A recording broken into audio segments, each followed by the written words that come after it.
Boa noite, estamos ao vivo na nossa live Cleverson Vale e hoje recebendo um pastor com P maiúsculo, pastor Jeremias Pereira.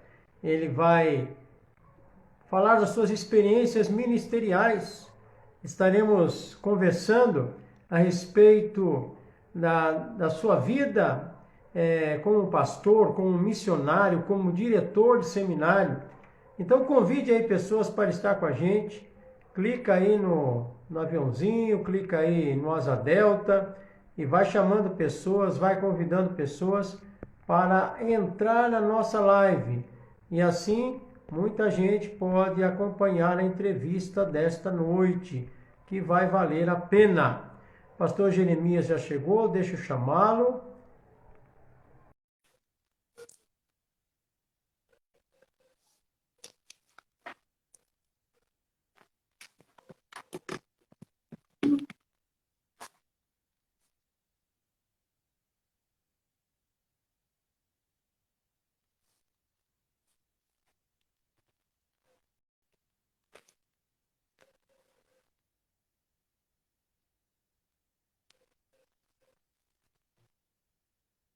Estamos ao vivo, aguardando aí o pastor Jeremias, que já chegou aqui, vai entrar agora.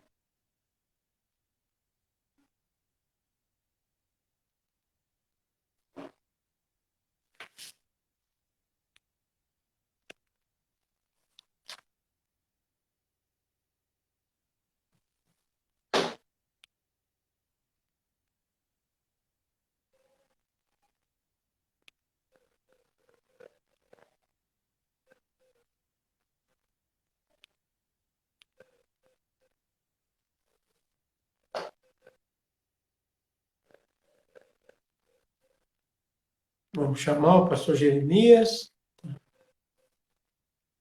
Só clicar aí, pastor, no convite que eu fiz, participar. O senhor entra ao vivo aqui. Minha mãe acabou de entrar aqui. Boa noite, Iraci Pereira de Oliveira Vale. Pastor Jeremias, clica aí em participar, que o senhor estará ao vivo com a gente.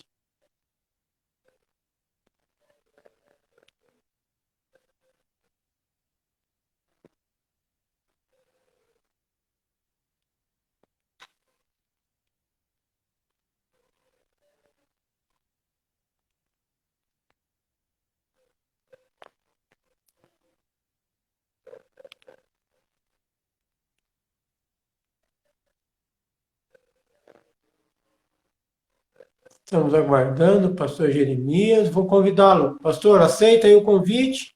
O senhor vai estar com a gente aqui. Josué Linice também está conosco. Deus abençoe.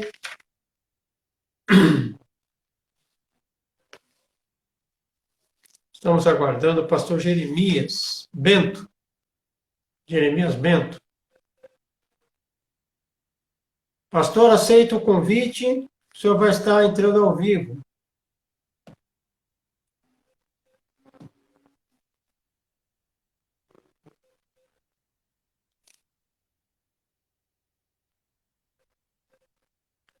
Deixa eu falar com ele aqui.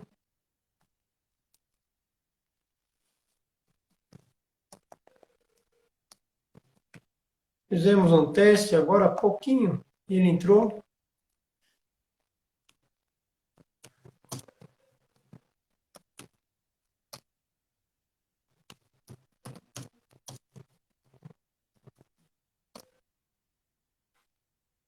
Vamos convidar novamente. Vamos convidar novamente.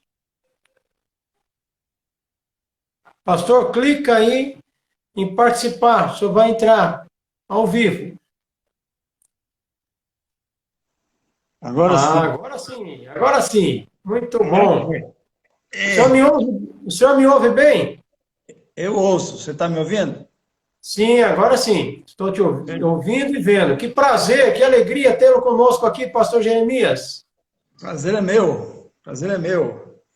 Muito bom, que deu certo. Há muito tempo já queria fazer uma live com o pastor e hoje chegou o dia. Que Deus te abençoe e abençoe todos nós com as as experiências ministeriais que o senhor vai passar para nós esta noite. Pastor Jeremias, a nossa live, além das pessoas que já estão conosco, ela fica gravada e muitas pessoas terão acesso. Então, eu quero apresentá-lo para os nossos convidados. Pastor Jeremias Bento é paranaense de Pérola do Oeste, fronteira com a Argentina. Ele foi ordenado em 1º de dezembro de 1977, fez o Seminário do Sul, no Rio de Janeiro, e é um dos fundadores do Haggai no Brasil, presidente da UEM Brasil desde abril de 1996. Pastoreou as seguintes igrejas: Igreja Batista do Gamboa, no Rio, Igreja Batista da Esperança, no Rio, e Primeira Igreja Batista de Belo Horizonte, em Minas Gerais. Trabalhou na Junta de Missões Nacionais de 1999 a 2008, e no seminário, atualmente, é diretor do Seminário Teológico Batista do Nordeste. Fica em Feira de Santana, pastor Jeremias? Feira de Santana. Feira de Santana. Desde 2011, novembro de 2011, até o presente momento. E é membro do Conselho da Escola Bíblica do Ar e do saudoso pastor Davi Gomes. Inclusive, ele é genro do saudoso pastor Davi Gomes. Ele grava programas desde 1976. Casado com a Esther Ruth, 43 anos de casados, e tem os filhos Jonatas e Aide. Pastor, que bom tê-lo conosco. A primeira pergunta é: como que o pastor conheceu a Cristo? Fale um pouco da sua experiência. Eu me criei num lar evangélico de origem batista. O meu bisavô já era batista. Eu sou de origem holandesa, né?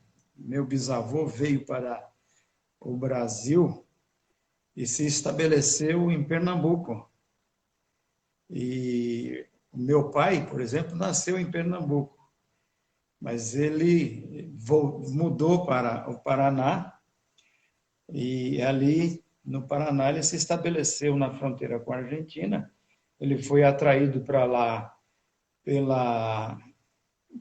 pelas colônias holandesas que existem no Paraná. A Batavo, por exemplo, né, a mais forte, é a maior de todas. E então ele foi para lá e eu nasci. Então, ali na fronteira com a Argentina, onde me criei, nós jogávamos com os meninos da Argentina lá todos os dias. Então tinha Brasil e Argentina todos os dias e não tinha briga nenhuma. E ali na nossa convivência eu aprendi a falar um pouco de espanhol. Isso me ajudou bastante, certamente na frente, né? Mas eu nasci num lar cristão, num lar onde o culto doméstico era infalível. E a refeição, nós tomávamos à mesa, toda a família, com uma leitura bíblica, o cântico do hino 137 do cantor cristão, nas duas refeições principais. Nós tínhamos esta leitura, tínhamos uma leitura bíblica e o cântico e a oração do pai ou da mãe, então de um dos meninos, né? E eu fui criado nesse ambiente, mas a minha experiência mesmo com Cristo foi quando eu saí de lá. Em 1970, eu saí lá do Paraná e vim para o Rio de Janeiro. Eu vim para servir a Marinha, vim para a escola. E eu, com 16 anos, eu entrei na escola da Marinha e ali, logo nos 2 primeiros meses que eu cheguei no Rio de Janeiro, quando eu me senti sozinho, eu vim de uma cidade na época com uns 800 habitantes, era município, mas era pequeno, né? A cidade em si tinha uns 800 habitantes. E chega no Rio de Janeiro, na época, ali com 5 milhões e poucos mil habitantes, eu estava no meio dos milhões, mas solitário, só, né? E com aquilo na cabeça, meus pais falando: olha, chegar no Rio de Janeiro, procura uma igreja. E eu, então, na frente do 1º Distrito Naval, fica o templo da Igreja Batista da Esperança. E eu saí, então, para procurar uma igreja à tarde. E, ao passar na frente, eu ouvi uns cânticos, eu identifiquei aquilo. E disse, isso aí é de igreja. E tinha uma portinha, estava tudo fechado, não tinha a fachada de templo, né? Era um casarão. E entrando ali, o coral da igreja estava ensaiando. Eu sentei, alguém veio conversar comigo e me disseram, isso aqui é a Igreja Batista da Esperança. Eu cocei a cabeça, não sabia que as igrejas batistas tinham nomes, né? Será que é a mesma igreja do meu pai, da nossa igreja, Igreja Batista, que lá eu conhecia só a Igreja Batista da Esperança. Aí conversando, e ali eu fiquei, e ali eu fiz a minha decisão definitiva ao lado do Senhor Jesus como meu único e suficiente Salvador. Esta igreja que o senhor está falando é a mesma que depois o senhor veio pastorear? Depois eu vim pastorear. Uma igreja muito operosa, né? No meu tempo, nós tínhamos ali cultos diários às 10 horas da manhã, ao meio-dia e à tarde, às 4 da tarde, tinha outro culto. E terças e quartas, nós ainda tínhamos os cultos da noite. Então era de segunda a segunda? 10, meio-dia? Segunda a sexta. Segunda a sexta. 10, meio-dia e? 10, meio-dia, 4 e os cultos da noite, né? O culto do meio do dia, até a galeria ficava repleta de gente. Todos os dias. Bênção. E essa igreja fica no centro, né? No centro. Bem no centro. É no centro comercial, financeiro. Hoje é o corredor turístico, político, econômico do Rio de Janeiro. Fica bem... Hoje ela está no edifício da Fé, que depois foi construído, né? O edifício da Fé é um prédio com 21 andares, né? Então, ali funciona a Escola Bíblica do Ar e a Igreja Batista da Esperança.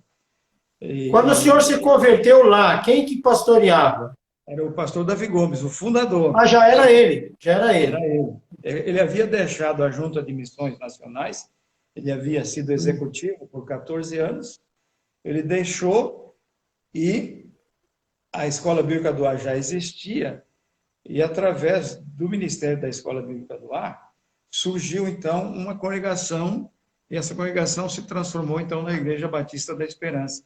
É interessante, é um fato histórico. Até um tempo atrás, numa assembleia, acho que foi em Natal, uma igreja sem mãe pediu ingresso na convenção. E o povo disse, não, mas na igreja sem mãe não pode ter. A Igreja Batista da Esperança não teve outra igreja como mãe. Ela começou do zero. Ali. Começou do zero e ali deslanchou. Né? Que benção. Pastor, deixa eu entender. Quando o senhor se converteu, qual era a sua idade lá na conversão? 16 anos. 16 anos. Criado na igreja. Nessa idade, o senhor já começou a olhar diferente para a filha do pastor Davi Gomes? Já. Na realidade, foi nessa idade, mas um pouco para frente, né? Ela estava com 13 anos na época. 3 anos mais nova. Aí a gente começou a se olhar, e quando ela completou 14 anos, ela e eu já havia sido batizado, nós fomos eleitos pela igreja para sermos os secretários da Escola Bíblica Dominical. Ela a primeira secretária e eu o segundo. E aquilo se reproduziu por vários anos ali. Então, quando ela completou 16 anos, aí nós começamos a namorar. O senhor já tinha 19, né? O senhor já tinha... Então, foi fácil, assim, enfrentar o Davi Gomes para pedir a filha em casamento? Foi nada. Eu aproveitei uma viagem dele, ele viajou para a Austrália, ele ficou 40 e poucos dias na Austrália, fazendo cruzadas lá, Aham. né? E nesse tempo nós começamos a namorar e conversamos com a dona Aide, a mãe, né? Para Hum. amaciar o terreno. E a coisa foi sendo amaciada quando ele chegou, que eu fui conversar com ele foi bem seco. Não, a Aide já conversou comigo sobre isso. Não precisamos conversar. Pronto. Aí eu É o senti jeitão o dele, eu clima. lembro do jeitão dele. É. Aí eu senti o clima. Mas olha, É, para mim foi uma escola ser ovelha dele, seminarista, imagino, e, imagino. Como o e senhor fui aprendeu pastor, ali, hein? Aos pés de Gamaliel, aos pés de Davi Gomes. eu fui pastor auxiliar 8 anos, até os colegas falavam para mim, você precisa ter brilho próprio, né? E eu falava, não, quem tem brilho próprio é Jesus, né?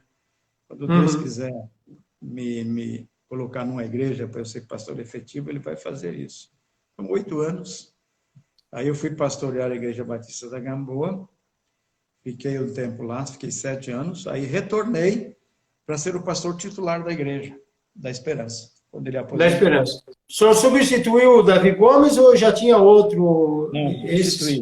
substituí. Foi, Davi foi Gomes. interessante. Foi Uhum. interessante isso, porque ele anunciou, ao completar 70 anos, ele anunciou a jubilação, né? Certo. E aí ele anunciou num domingo, na quarta-feira teve a assembleia para a eleição da comissão de sucessão pastoral. E na assembleia, a igreja disse, pastor, a igreja não precisa eleger comissão de sucessão pastoral. Nós já temos o pastor, nós já temos. Aí o pastor Davi disse, não, mas a igreja precisa de uma comissão de sucessão pastoral, porque para que os irmãos tenham a liberdade de apresentar nomes, né? Para que seja, eles não falaram que era eu, né? Mas seja quem for, os irmãos precisam dar oportunidade para outros que pensem diferente a também participarem do processo. Aí elegeram a comissão e 20 dias depois eles já pediram uma assembleia, porque não, o pastor que nós contactamos e queremos trazer o nome é o pastor Jeremias, que nós já conhecemos, e Uhum. que na sua ausência, com as suas viagens, ele viajava muito.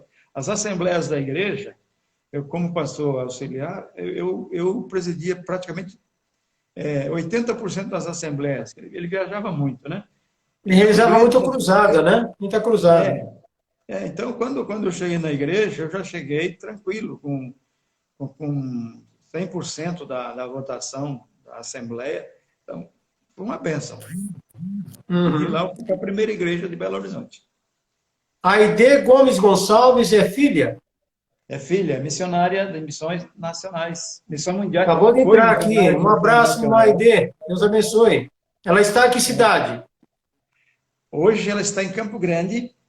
Ela está se preparando para ir para a Bolívia. Ela, a esposa e a filha, né? A Uhum.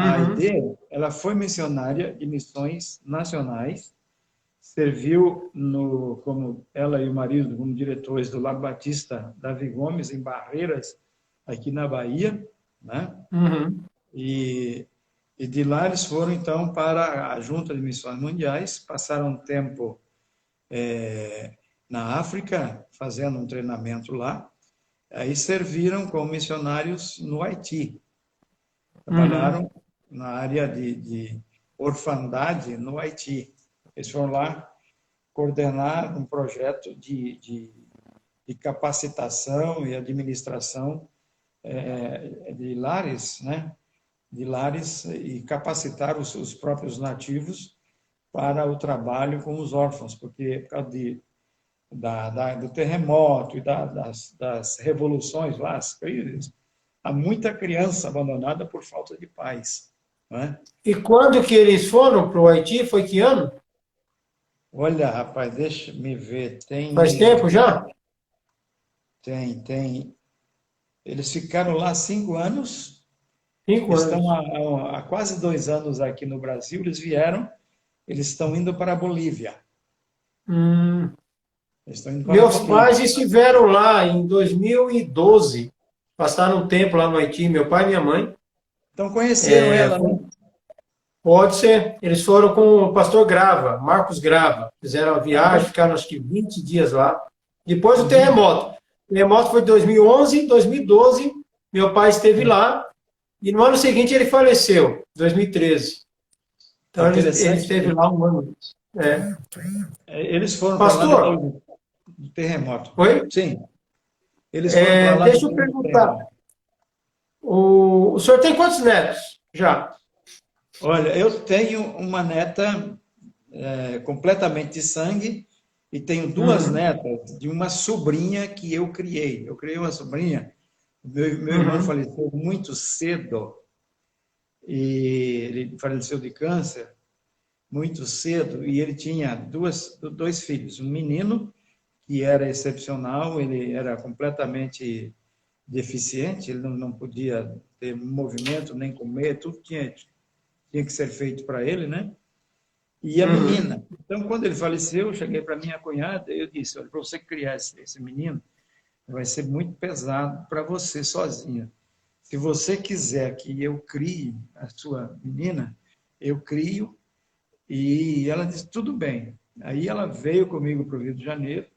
Aí ela estudou, ela fez faculdade, ela tem mestrado em pedagogia, é professora tem, de Minas Gerais, do estado de Minas Gerais e do município de Belo Horizonte. Ela tem dois cargos, né? Um estadual e outro municipal. E ela casou Uhum. lá. Eu tenho, então, uma neta já com 15 anos e outra vai fazer 12 anos agora. Então, são só meninas, né? Muito bom.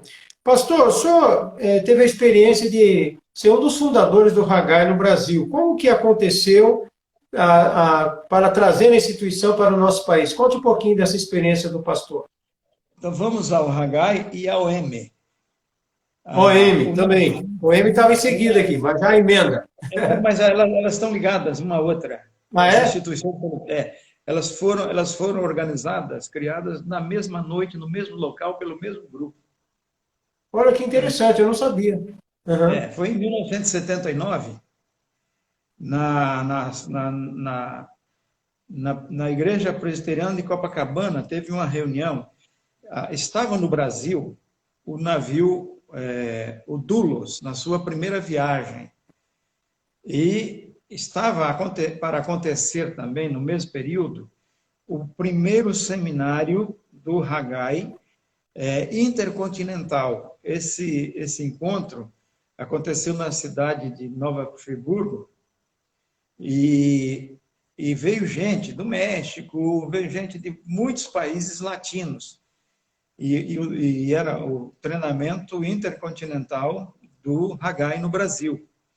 Mas não tinha nada. Então, quando houve um dia em que, numa programação externa do navio, no cais do porto, o pregador foi o Dr. John Haggai. E dali, então, nós saímos para uma reunião com o Dr. John Haggai e a liderança internacional da OM na Igreja Presbiteriana de Copacabana, que na época era pastoreada pelo pastor Guilhermino Cunha, o reverendo Guilhermino Uhum. Cunha, né? Que é uma Que expressão depois também, se transformou em catedral, né? foi para a Catedral Presbiteriana, que é Ah, outra, essa é outra. Aham, é outra. ok. Aí lá surgiu a OM para a América Latina e o Hagai Intercontinental. Então eu fiz parte do grupo que organizou as duas instituições aqui no Brasil, sendo que as duas, na época, elas tinham foco intercontinental. Então, saía da América do Sul e ia também para a América Central, né? Então, agora, até falando, o Veloso não lembrou daquele nome que ele queria lembrar, né? é o Abraão Soares da Silva, que foi o fundador dos Atletas de Cristo no Brasil, em Curitiba, né?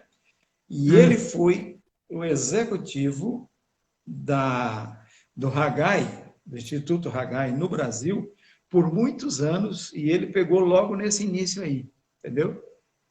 Do Hagai. Uhum. Ele foi o Ah, primeiro. Abraão foi o primeiro executivo. Foi o primeiro. Uhum. Aí Guilhermino também depois, chegou a ser, né? Pastor Guilhermino. presidente, ele foi o presidente. Ah, presidente. Ok. É, que na época ele era o presidente e não tinha ainda o executivo, então ele ficou como presidente e gestor, né? Um tempo. Uhum. Aí, depois, então, apareceu a figura do Abraão, que é uma figura extraordinária, viu? Se um dia você puder É, né? entrevistá-lo, vai ser uma benção. Ah, ele é de onde? Do Rio? Ele hoje ele é um dos pastores da Igreja Presbiteriana Central de Belo Horizonte. Belo Horizonte. Se eu tiver o contato e puder me passar e me apresentar, eu com prazer vamos Tá, entrevistar sim. tá. Pastor, o que é a OM? Fala sobre essa sigla, esse emblema, né? OM, essa sigla. E qual é o objetivo da organização OM? A UEM foi criada por alguns jovens, e entre eles fugiu o nome dele, no México. Um grupo foi fazer um trabalho missionário no México, de jovens, né?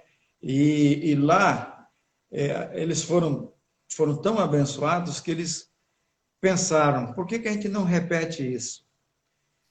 Aí eles começaram um projeto mais efetivo e eles então retornavam sempre ao México. Até que um dia, uma senhora, como é que é? Apadrinhou, ou amadrinhou, né? Os amadrinhou. E começou a financiar o trabalho deles. E a coisa foi crescendo, e aí surgiu a ideia de, então, por que a gente não compra um barco para a gente fazer um projeto da gente correr os portos aqui da América Central, da América do Norte, fazendo um projeto evangelístico, um projeto missionário, né? Aí começaram a campanha e surgiu, então, o primeiro barco, o Doulos. Foi um navio da mesma época do Titanic. Ele foi construído também em 1912. Pois bem, a OM é uma instituição interdenominacional. Hoje, a sede administrativa está em Singapura. A sede administrativa está em Singapura, onde está o executivo geral internacional. Ele fica em Singapura, o diretor, né? Uhum. Mas ela tem vários centros de treinamento centrais, que eu digo, por exemplo, a Inglaterra tem um, a Alemanha tem outro, Singapura tem outro, a Indonésia tem outro, aqui na América Central tem outro, que são grandes, né? O M quer dizer Operação Mobilização, Operation Mobilization. E hoje é uma organização que tem uma penetração no mundo, porque ela tem os navios, ela tem uma área social que é tremendamente forte, nas calamidades ela está presente, ela tem a editora, ela tem a área missionária, ela tem os navios, cada área dessa é um organismo da organização. Então, vamos dizer, seria os braços, né, as pernas da organização. E quase todos os países têm uma base dela, e uma das mais efetivas é a do Brasil, né? Por exemplo, a nossa área do curso de treinamento missiológico transcultural, nós oferecemos para outras instituições missionárias, outras agências, para que os alunos, os seus missionários, possam ser treinados lá. A nossa escola de missões no Brasil é referência em toda a OM. Meu filho, por exemplo, ele foi missionário da OM, ele trabalhou na África do Sul, na Namíbia, Botsuana, Moçambique, trabalhou na Espanha e Marrocos, né? E ele fez o curso aqui e fez o curso de inglês também. O curso de inglês, com 6 meses, ao chegar na África do Sul para completar o curso, ele foi liberado de completar o curso, porque eles disseram, você fala inglês há quantos anos? Ele disse, não, tem 6 meses que eu comecei a estudar. Mas o teu inglês está fluente. Então, ele só fez os outros aperfeiçoamentos que ele precisava, né? E, então, a nossa escola aqui, brasileira, da UEM, é muito boa e muito presente no mundo. Nós temos... Ela fica onde, no Brasil? Qual lugar? São José dos Campos. São José dos Campos? Pertinho de mim aqui. Mogi das Cruzes. Você quer um cara bom que pode falar da UEM, é o Humberto Aragão. Humberto Aragão, é um dos pastores aí do Morumbi. Exato, Humberto Aragão é membro do conselho da UEM, é vice-presidente. Humberto Aragão foi missionário da UEM na Índia por muitos anos. Ele foi executivo da UEM, né? Muito tempo.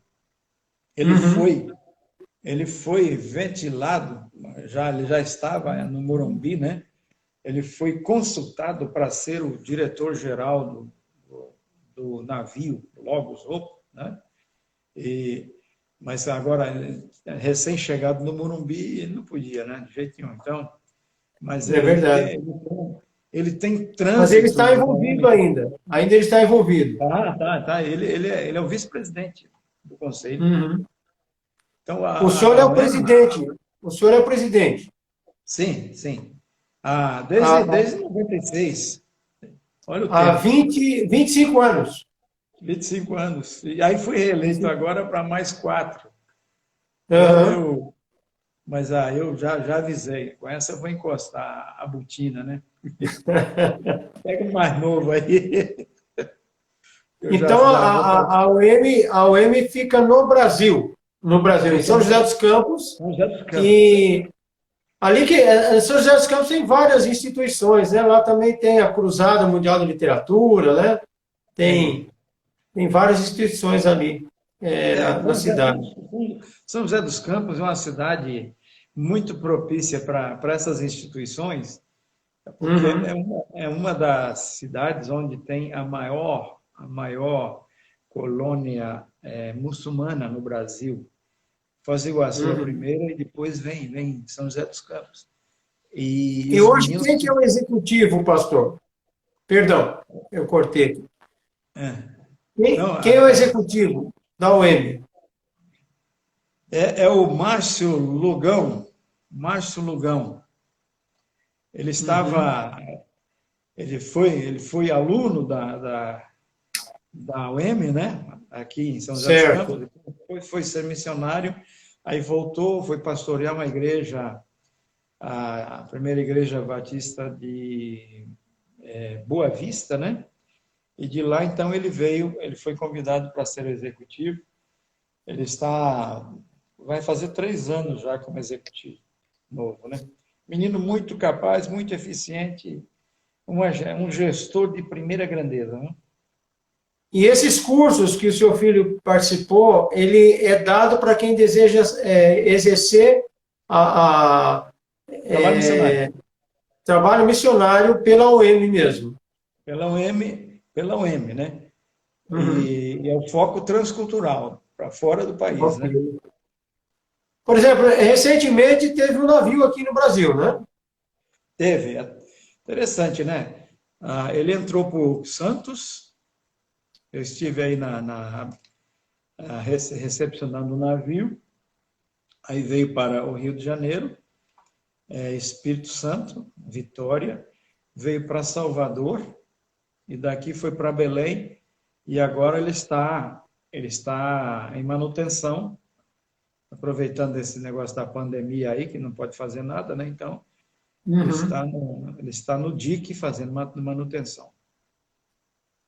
A OM tem quantos navios? Atualmente só tem o Logos Hope, né? Mas ela já teve o Dulos, o Logos 1, o Logos 2 e agora o Logos Hope, né? Mas a intenção é comprar outro no futuro aí, né? Como que é sustentado a OM, pastor? Com ofertas? Ofertas. É interessante, Uhum. né? Nós, os brasileiros, não temos a vocação de dar, de contribuir. Nós não temos isso. Nós fomos discipulados para recebermos. Lamentavelmente, isso traz um prejuízo muito grande para a obra missionária. Por exemplo, o seminário aqui é uma propriedade muito grande, são 200 mil metros quadrados. Olha, É uma propriedade, é uma fazenda. Eles criavam gado aqui. O seminário tinha um aeroporto dentro dele. que coisa. É, os missionários americanos tinham os aviões. O seminário já teve aviões, né? Então tinha um aeroporto dentro. O primeiro aeroporto de Feira de Santana era o aeroporto do seminário, que todo mundo usava, Uhum. não é? Então, a nossa área é muito grande. A área edificada do seminário, a gente não ocupa 10% da propriedade toda. E nós temos muitas edificações, nós temos uma área de ensino grande, nós temos aqui 4 vilas de moradias de alunos, 4 vilas para alunos casados e solteiros. Nós temos o internato masculino, ele tem 30 e poucos quartos. Tem o internato feminino também, do mesmo tamanho. Nós temos uma outra área, onde temos suítes para recebermos pessoas aqui, pessoas que estão passando aqui. Um dia, se você vier para o Nordeste, e aqui nós temos suítes para receber pessoas, né? O senhor mora dentro do seminário, pastor? Nós temos a Vila dos Professores, tem uma alameda só com a Casa dos Professores aqui. É semelhante à Palavra da Vida em Atibaia? Exatamente, exatamente. Uhum. Né? É um negócio Uhum. muito grande. E a nossa manutenção aqui é contar com as mensalidades. As mensalidades não cobrem 30% da nossa despesa. Uhum. Então, Então, quando eu cheguei lá, esse seminário foi uma doação dos americanos. foi seminário, foram os americanos que criaram, não custou nada, né? A Uhum. gente já entrou Uhum. num outro assunto, mas é importante isso.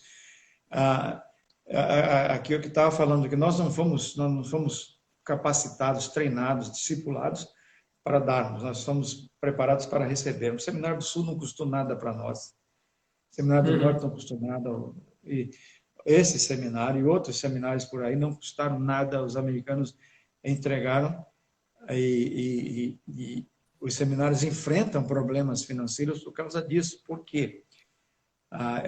Eu lendo as atas nossas aqui, as nossas atas, no tempo do último reitor, que era americano, Dr. Neil McSchultz, no nome de Deus, as atas eram feitas em inglês. Então, eles iam fazer um projeto novo, então eles pediam o recurso para a missão. Aí, quando o recurso chegava, eles, então, registravam lá o recurso que foi solicitado para tal projeto. Já chegou, então nós já podemos começar. E quando o último reitor saiu, esses recursos não vieram mais. Aí o seminário teve que sobreviver do quê? Das mensalidades e do plano cooperativo da convenção estadual. E aí não tem como. Você não tem como Uhum. sobreviver com isso, né? Aí passou um tempo de muita dificuldade, aí eu vim para cá. Eu vim para cá, O senhor eu vai cheguei completa em novembro 10 anos já. 10 anos. É o Uhum. tempo, para mim, o executivo tem prazo de validade, né? 10 anos é o prazo de validade dos executivos da nossa denominação. Depois disso, começam os perrengues. Interessante. Esse seminário, pastor Jeremias, ele é ligado à CBB ou à Convenção Baiana? É a Convenção Batista Baiana e Baiana. ela pertence à ABBET, né? Ele é associado à ABBET, né? Mas Aí não o que é que um órgão, não é igual ao Seminário do Sul, Seminário do Norte e Equatorial, da CBB. É da Não, Convenção Estadual. estadual. Eu me Uhum. reporto à convenção estadual. A minha chefia Uhum. é a convenção estadual, Ok. né? Aí, só para fechar, quando eu cheguei aqui, nós encontramos uma dívida muito grande, muito, mas muito grande. Impagável, impagável para o seminário. Não tinha como, não tinha como. Aí eu apelei à missão, a autorização para eu arrendar algumas áreas aqui, e a missão negou. Disse, não, Uhum. a missão não faz isso e nós não vamos autorizar, não. Aí eu fiz 3 perguntas para eles. Por acaso vocês pretendem retomar a administração do seminário? Não. Vocês pretendem retomar a administração da propriedade, porque foi cedida em comodato para a Convenção Baiana? Não. Vocês têm algum projeto de investimento financeiro para o seminário? Não. Eu disse, então vocês desamarrem os meus braços, vocês façam alguma coisa, porque eu não tenho nada que fazer, porque o seminário, eu já fiz o levantamento, ele vai encerrar as suas atividades em dezembro de 2014, quando fecha a última turma. E assim Uhum. mesmo vai deixar uma dívida violenta para trás, né? Eu ia ser conhecido como o homem que matou o seminário.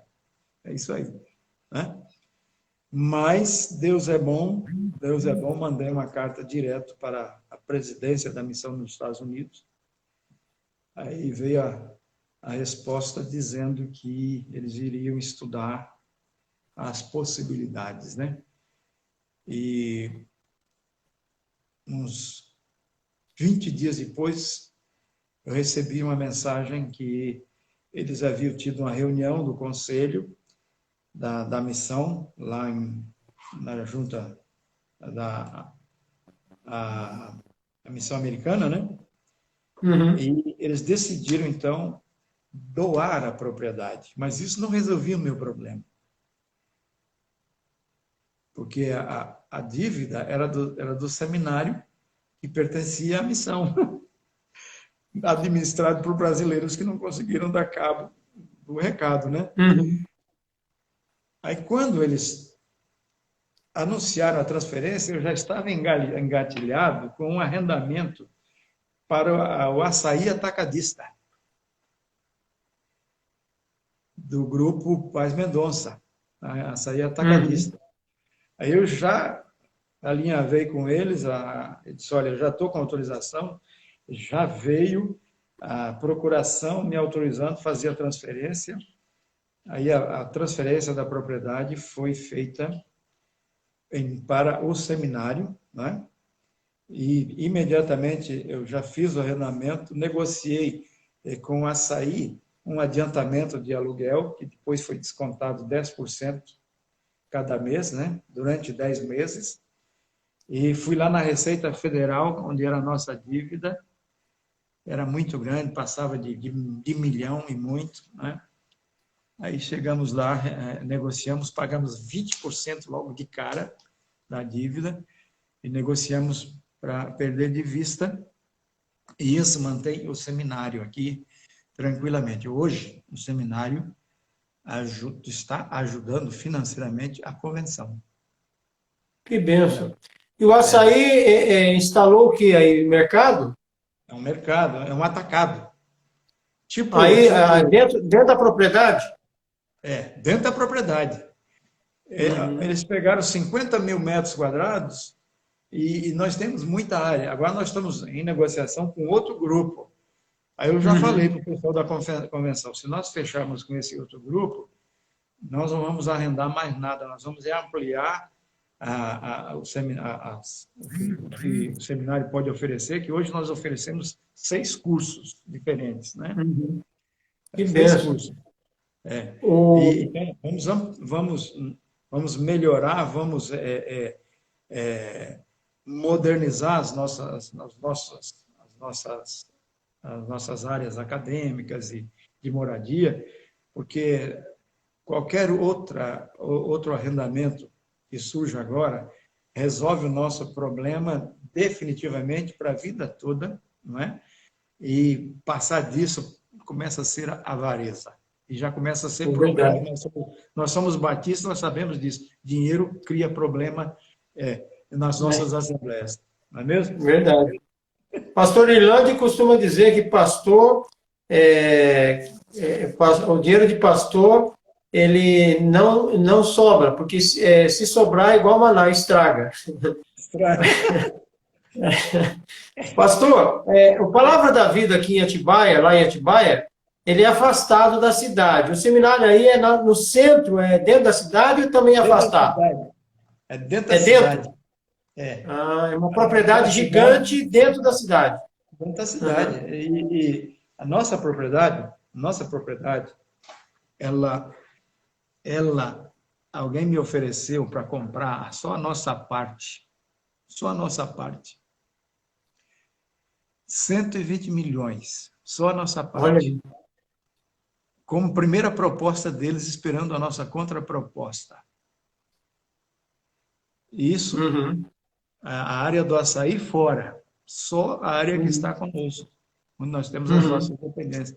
Eu disse, não, aqui não se vende 1 centímetro, porque isso aqui foi criado para formar os obreiros, a mão de obra das nossas igrejas. Então, aqui não se vende. E até falei com a diretoria da convenção, se alguém quiser vender, não vai ser comigo, porque eu não concordo com isso. Tá certo. Pastor Jeremias, dá tempo ainda, tem uns 4 minutinhos. Conte para nós pelo menos uma ou 2 experiências ministerial nas igrejas que marcou o seu ministério por onde o senhor passou. 1 ou 2. Eu vou citar uma experiência muito marcante. A primeira igreja que eu pastoreei, ela fica perto da rodoviária do Rio de Janeiro. É uma área de muitos carentes. E próximo à igreja, a uns 800 metros, dá início a comunidade, que é o Morro da Providência, a favela do Morro da Providência, que é a comunidade mais antiga do Brasil. É o Morro da Providência, não é? E ali a igreja trabalhava direto com aquela comunidade. Assistia a área onde a igreja estava, é uma região onde residem muitos portugueses, os donos de restaurantes e padarias e não sei o que mais, do Rio de Janeiro, né? O que o português gosta de fazer, né? Então, a igreja fica no meio disso tudo. E nós, então, criamos uma escola, e essa escola atendia o pessoal da comunidade e também o pessoal lá do morro, né? E os filhos dos traficantes acabavam estudando lá com a gente. Eles tinham um respeito muito grande. Às vezes nós estávamos no culto da noite e eles chegavam e sentavam no último banco, ficavam sentados lá atrás, né? E uma noite eu recebi um telefonema de uma senhora que estava passando muito mal lá em cima no Morro da Providência. O marido a havia separado, ela tinha 5 filhas, meninas pequenas e uma adolescentezinha lá dos seus 13 anos. E ela disse, pastor, eu vou morrer. Eu disse, não, eu vou aí. Isso era 11 horas da noite. Então eu desci para pegar o carro na garagem e o carro não estava lá. Aí eu lembrei que eu tinha deixado o carro na oficina para fazer uma revisão. E eu então saí para pegar um táxi. E naquela altura os taxistas não queriam me levar até a porta da favela, né? E até que por fim apareceu um e acabou me levando. Ao chegar lá, eu vi que quando eu estava uns 100 metros já subindo, as luzes apagaram. Quando as luzes apagaram, eu senti aqui atrás o cano de uma arma gelada aqui atrás. Afinal de contas, já era meia-noite. Alguém estranho, né? De noite, todo gato é pardo, né? Verdade. Aí, meu caro, quando o cara me segurou na arma aqui, as luzes acenderam. Aí, do terraço de uma casa, a uns 50 metros, o cara grita lá de cima. Ei, rapaz, presta atenção no trabalho, não está vendo que é o pastor da igreja aí, rapaz? Você quer arrumar confusão para a gente? Né? Aí o cara desceu, pastor, senhor me desculpe, era o chefe, era o tal de Playboy, que era filho de uma diaconisa, filho adotivo de uma diaconisa da igreja. Ele pediu 1000 desculpas. Então, aquilo ali, aquela hora você sente o gelo descendo na sua coluna, aquele calafrio, né? Mas eu disse imediatamente a Deus, Senhor, não vim comprar droga, não vim fazer nada de errado, eu vim atrás do socorro de uma ovelha que o Senhor me deu para cuidar. E, então, terminou assim, e eles respeitavam muito a gente. Várias vezes eu subia e eles diziam, pastor, não demora muito não, porque pode esquentar daqui a pouco aí, viu? Então faz o que precisa. A experiência é marcante mesmo, não é fácil não. Literalmente, né? O pastor dá a vida pelas ovelhas.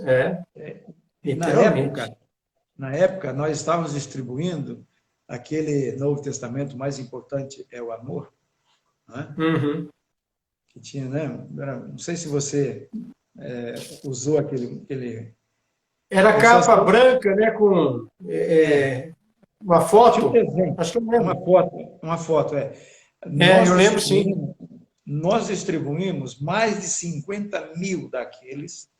Era da junta, não era? De Missões Nacionais? Não, era um grupo que, através do reencontro... Reencontro, é isso mesmo.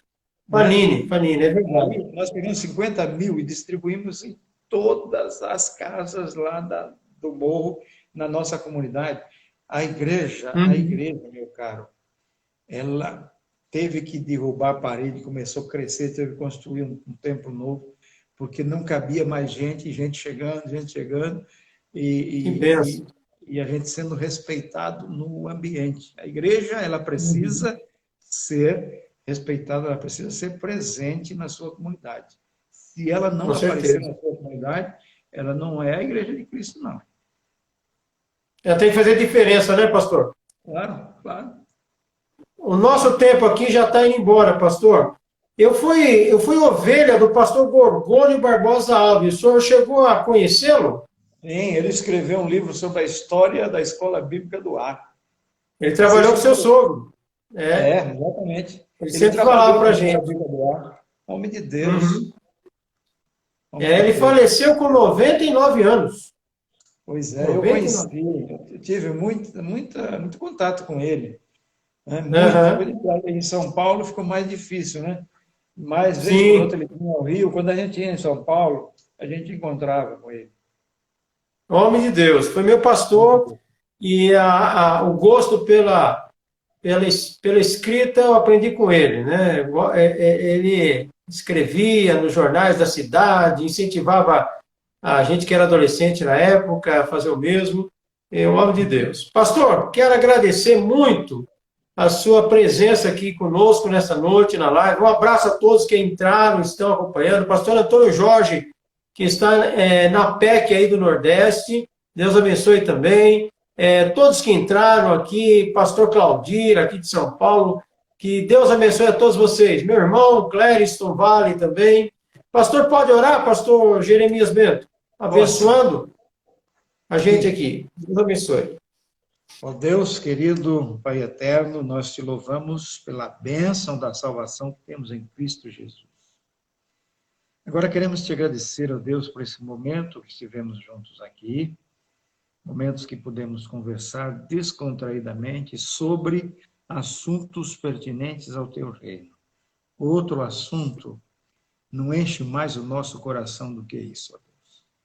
Agora pedimos que tu abençoes o teu servo, o pastor Cléris, tu conduzas a sua vida de mídia, um homem que trabalha com mídia, que tem sido presente em muitas ações e lugares, através da mídia e também a sua presença, ó Deus, com a capelania. Pedimos, ó Deus, que tu estejas abençoando a sua igreja, a sua família, que haja, ó Deus, muita paz, muita alegria. Protege os teus filhos desta pandemia, ó Deus, que a tua mão protetora repouse sobre eles. Também oramos pelos que estão acompanhando essa live. Pedimos, ó Deus, que a tua bênção alcance a todos. Os pastores, que o Senhor os abençoe em seus ministérios, nas suas responsabilidades de cuidarem das ovelhas que o Senhor as confiou a cada um de nós. Ajuda-nos, ó Deus, a percebermos as tuas indicações daquilo que nós precisamos fazer, porque certamente seremos bem-sucedidos. Nós oramos agradecidos em nome de Jesus. Amém. Amém. Pastor, amanhã, esse mesmo horário, vamos ouvir o testemunho do pastor Sócrates Oliveira de Souza, nosso executivo da Convenção Batista Brasileira. Então, quero convidar a todos para nos acompanhar amanhã também. Deus abençoe, pastor Jeremias. Obrigado. Abração. Abração. Um abraço. Abraço a todos.